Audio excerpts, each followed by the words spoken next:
మీ business ను develop చేసుకోవాలి అనుకుంటున్నారా? మీ పరపతిని పెంచుకోవాలి అనుకుంటున్నారా? అయితే ఓకే టీవీ ద్వారా ఎల్ బ్యాండ్, ఆస్ట్రన్ band ad, scrolling ad, ad with voice overs, logo bug, video ads ద్వారా మీ యాడ్స్ ను పబ్లిష్ చేసుకోండి.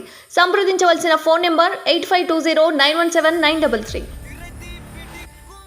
కాదమ్మా, నన్ను ఎందుకు ఇట్లా ఇబ్బంది పెడుతున్నారు? చెట్ల పోటీ కుట్రల పోటీ తిరుగుతున్నారు.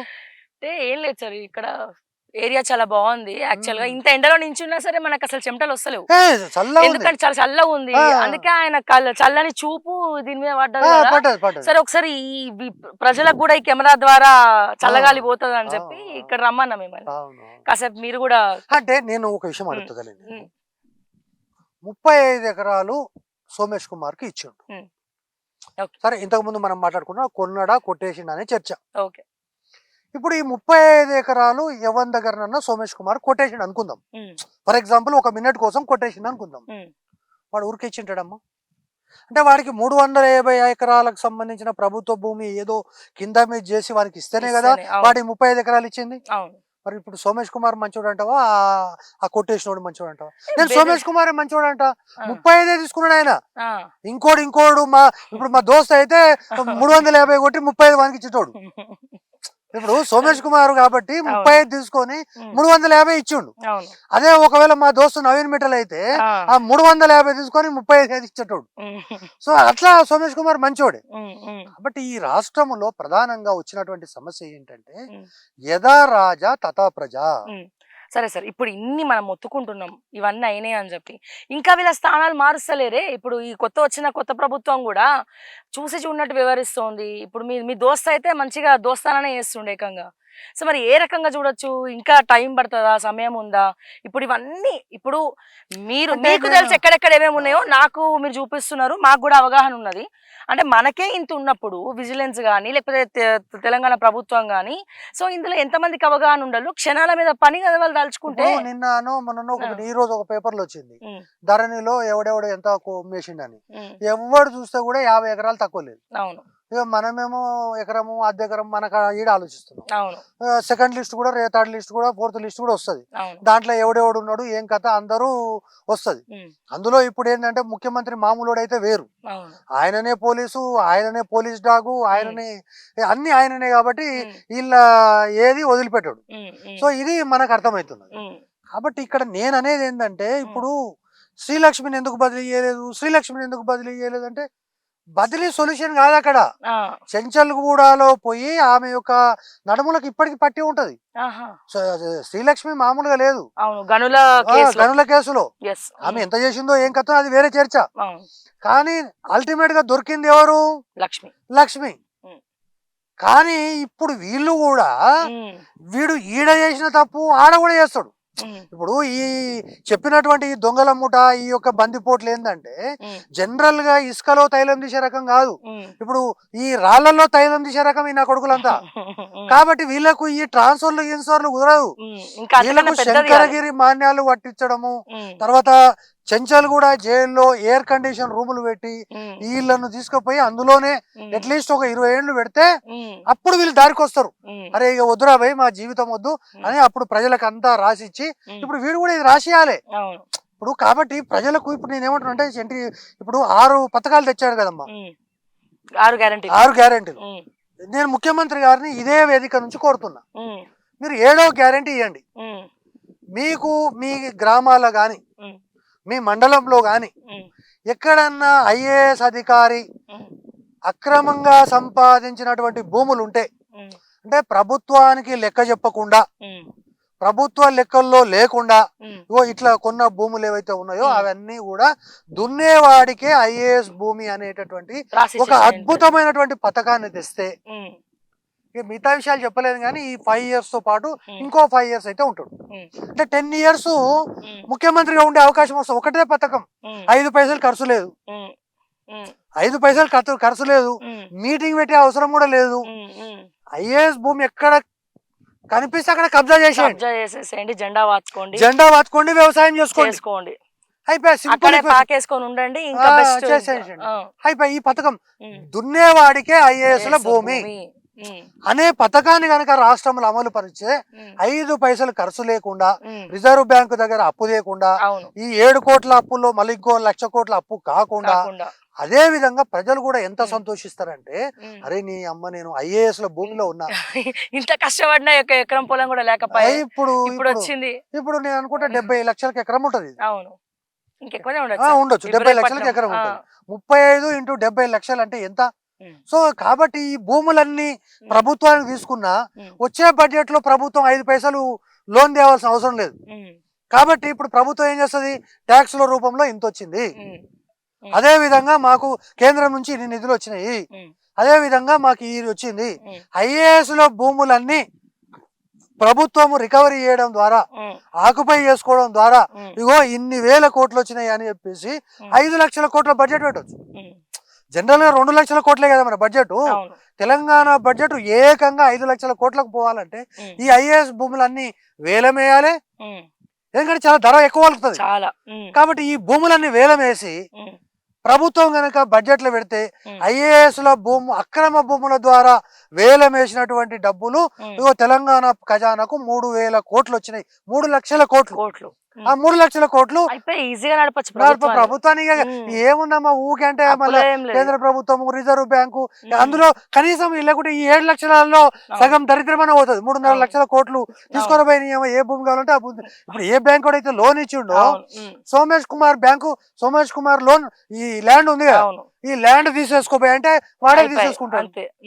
కాబట్టి ఇప్పుడు ఉన్నటువంటి ప్రభుత్వానికి ఇది చాలా ముఖ్యమైనటువంటిది. కాబట్టి ఈ రాష్ట్రములో ఐఏఎస్ ఐపీఎస్ అధికారులు ఏదైతే ఈ వ్యవసాయం చేస్తున్నారో, వ్యవసాయం అంటే మన రైతులు చేసే వ్యవసాయం కాదు, కేసీఆర్ సార్ చేసే వ్యవసాయం కాదు, ఇది సపరేట్ వ్యవసాయం. క్లియర్ గా చెప్పారు నాకు అదేందని. అది కాబట్టి ఈ వ్యవసాయాన్ని మాన్పిస్తే తెలంగాణ ప్రజలకు వ్యవసాయంలో ఒక నూతన విప్లవం వస్తుంది. ఈ యొక్క భూముల ద్వారా వచ్చినటువంటి ఆదాయం ఏదైతే ఉందో తెలంగాణ ప్రభుత్వానికి తెలంగాణ ప్రజలకు ఉపయోగపడుతుంది. కాబట్టి దున్నేవాడికే భూమి అనేటటువంటి స్కీమ్ ఎప్పుడో ఇందిరమ్మ రాజ్యంలో మనం చూసినాము. కాబట్టి ఈ కొత్త నయా ఇందిరమ్మ రాజ్యంలో నయా రేవంత్ రెడ్డి పాలనలో ఖచ్చితంగా ఐఏఎస్లకు సంబంధించినటువంటి అక్రమ భూములన్నీ ప్రభుత్వం స్వాధీనం చేసుకొని పేదలకు పంచిపెట్టాలని చెప్పి నేను విజ్ఞప్తి చేస్తున్నా. అండ్ మీ ఐడియా చాలా బాగుంది సార్. ఏదైతే ఈ భూమి ఉందో మొత్తం కూడా ఐఏఎస్ ల భూములు గుంజుకొని తెలంగాణ ప్రజలకు ఇచ్చేసేయాలి, అంతే. లేదంటే అప్పు చేసేసి మిగతావి పాలన కోసం 5 లక్షల కోట్లు వస్తాయమ్మా మీకు ఈజీగా. 5 లక్షల కోట్లు వస్తాయి. నేను చెప్తున్నా కదా, ఇక్కడ నుంచి మొదలుకొని ప్రకాశం జిల్లాలో ఒక 37 ఎకరాలు ఉంది ఒక ఆయనకు, అక్కడ నుంచి కూడా ఇన్కమ్ వస్తుంది మనకు. వీళ్ళ చరిత్ర ఇక్కడ కాదు.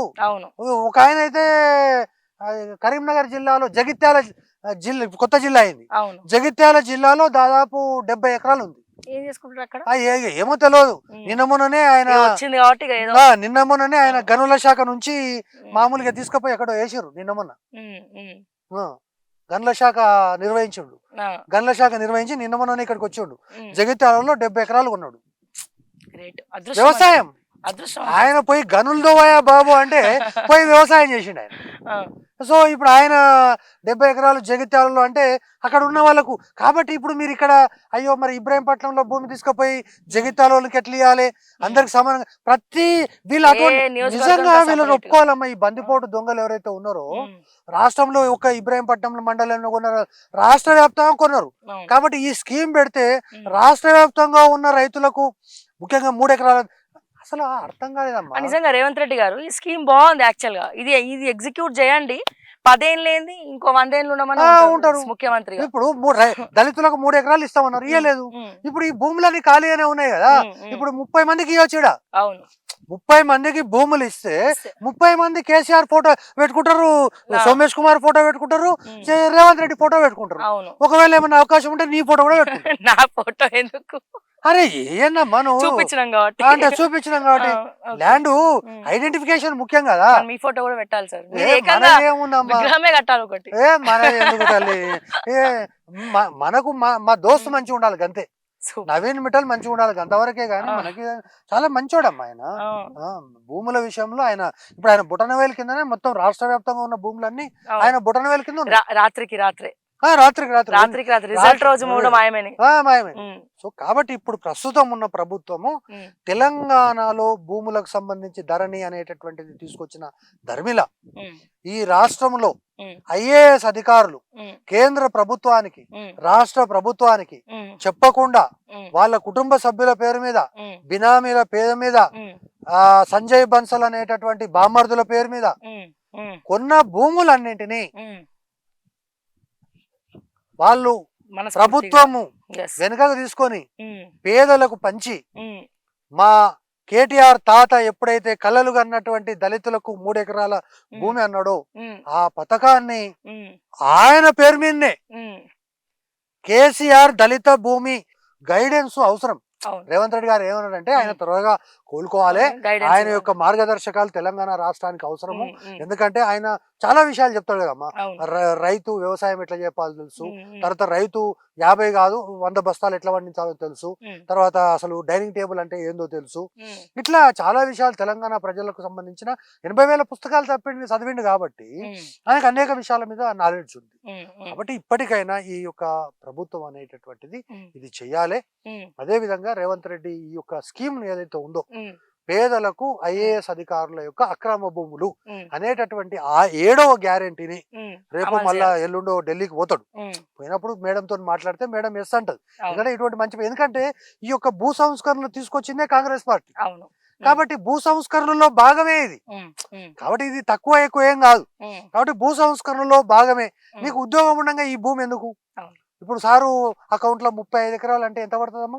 ఇప్పుడు రేపు రైతు బంధు పడి ఉంటది, జ్ఞానముద్ర పేరు మీద పడి ఉంటది. మరి ఆ జ్ఞానముద్ర ఏడుందో ఏడో తెలియదు కానీ ఆమెనన్నా చెప్పొచ్చు కదమ్మా, మనకు వ్యవసాయం ఎందుకు ఇది అని. మంచిగా పిల్లలతో ఉన్నాము, అందులో మూసినది పక్కన రేపు ఎల్లుండో పడవలు తిప్పుతారట, దాంట్లో మంచినీళ్ళు వదిలిపెడతారట. మీకు ఐడియా ఉందో లేదో, మూసినది ఏం చేస్తారంటే వచ్చి గండిపేట నీళ్లు పోసి ఆ గండిపేట నీళ్లను మూసిలో వదిలిపెట్టి 24 గంటలు మనం నల్లలు పట్టుకోవాల్సిన అవసరం లేదు, మూసిలో పోయి బిందె నింపుకోవడం తాగడం. సో ఇటువంటి పథకాలు వస్తున్నాయి. సో ఇవన్నీ కూడా ఇప్పుడు హుస్సేన్ సాగర్ మంచినీళ్ళతో నింపుతున్నాడు. మంచినీళ్ళు ఇప్పుడు హుస్సేన్ సాగర్ ఎట్లా ఒక మంచినీళ్ళు లాగా సికింద్రాబాద్ ప్రజలు అవే తాగుతున్నారు, హైదరాబాద్ ప్రజలు ఇప్పుడు సెక్రటరియట్ లో తాగే నీళ్ళన్నీ అవే. ఆ నీళ్ళనే తీసుకొచ్చి మన వాడు ఏమంటారు, ఇప్పుడు మనకి బాటలు ఉంటాయి కదా బాబు, ఏం బాటలు అంటారు అవి? బిస్లరీ వాడు అన్నే పెట్టిండు ప్లాంట్ పెట్టి ఆ యొక్క హుస్సేన్ సాగర్ లో నీళ్ళని తీసుకుపోయి ఇప్పుడు బిస్లరీ వాడు కిన్లేవాడు హిమాలయ వాటర్ అని అమ్ముతున్నాడు. ఆ హిమాలయ వాటర్ కంటే కూడా ఈ హుస్సేన్ సాగర్ వాటర్ ఫేమస్ అంట. ఆ నీళ్ళన్నీ సెక్రటరీలు ఇప్పుడు అవే తాగుతున్నారు ఆఫీసర్స్. కాబట్టి ఇప్పుడు ఈ మూసి నీళ్ళని కూడా రేపు తాగబోతున్నాం. ఇప్పుడు సోమేష్ కుమార్ ఏముంది, ఇట్లా పోవడం నీళ్ళు తెచ్చుకోవడం అంతే. సో కాబట్టి ఇవన్నీ ఉన్నాయి. కాబట్టి ఇప్పటికైనా ఈ రాష్ట్రంలో ఐఏఎస్ అధికారులు ఈ రాష్ట్రాన్ని బందిపోట్లుగా దోచుకున్నారు. అందరూ కాదు, కేవలము ఇంతమంది. అంతమంది దోచుకొని ఈ రాష్ట్ర సంపదను కొల్లగొట్టినరు. వీలైతే వీళ్ళ సంపదను అంతా కూడా ప్రభుత్వం తీసుకొని వీలైతే ఎంత తొందరగా వీలైతే అంత తొందరగా వీళ్ళను ఫ్లైట్ ఎక్కియలేం. ఏడ దిగుతాడు తెలియదు వాడు, ఫ్లైట్ ఎక్కి దూకేస్తాడు. ట్రైన్ ఎక్కితే వాడు నెక్స్ట్ స్టేషన్ లో దిగుతాడు. మాల్ గాడి అంటారు. మాల్ గాడి అంటే బొగ్గు ఇగ్గు తర్వాత ఈ పంపిస్తారు కదా, ఈ బందిపోట్లు దొంగలందరినీ కుటుంబ సభ్యులతో సహా మాల్ గాడి ఎక్కియాలి. మాల్ గాడి ఎక్కించి అక్కడ ఎక్కడ ఆపోతుంది తీసుకుపోయి ఎక్కడ ఆపాలంటే రాజస్థాన్ ఎడారిలో ఆపాలి, నీళ్లు లేని ఎడారిలో. ఇక అక్కడ చేసుకుంటారు వ్యవసాయం మొత్తం వాళ్ళే. కాబట్టి ఈ యొక్క కార్యక్రమంలో ముఖ్యంగా మనం తెలుసుకున్నది ఏంటంటే ఐఏఎస్ అధికారుల యొక్క ఈ వ్యవసాయాన్ని ఈ రాష్ట్ర ప్రజలు గమనించాలి, ఈ రాష్ట్ర ప్రభుత్వం గమనించాలి, ధరణి కమిటీ సభ్యులు గమనించాలి. ఈ యొక్క బినామీ పేర్ల మీద లేదా ప్రభుత్వానికి చెప్పకుండా ప్రభుత్వ అనుమతి లేకుండా ఈ యొక్క బందిపోట్లు దోచుకున్నటువంటి ఈ భూమి, ఈ సహజ సంపద బహుశా దేశంలో ఏ రాష్ట్రంలో దోచుకోలేదు. కాబట్టి ఈ 15-20 మంది బందిపోటు దొంగల యొక్క భరతం బట్టి వీళ్ళని శాశ్వతంగా రాష్ట్రం నుంచి వెళ్ళగొట్టాలని చెప్పి నేను రాష్ట్ర ముఖ్యమంత్రిని మీ ద్వారా కోరుతున్నా. మీ బిజినెస్ ను డెవలప్ చేసుకోవాలి అనుకుంటున్నారా? మీ పరపతిని పెంచుకోవాలి అనుకుంటున్నారా? అయితే ఓకే టీవీ ద్వారా ఎల్ బ్యాండ్, ఆస్ట్రన్ band ad, scrolling ad, ad with voice overs, logo bug, video ads ద్వారా మీ యాడ్స్ను పబ్లిష్ చేసుకోండి. సంప్రదించవలసిన ఫోన్ నెంబర్ 8520917933.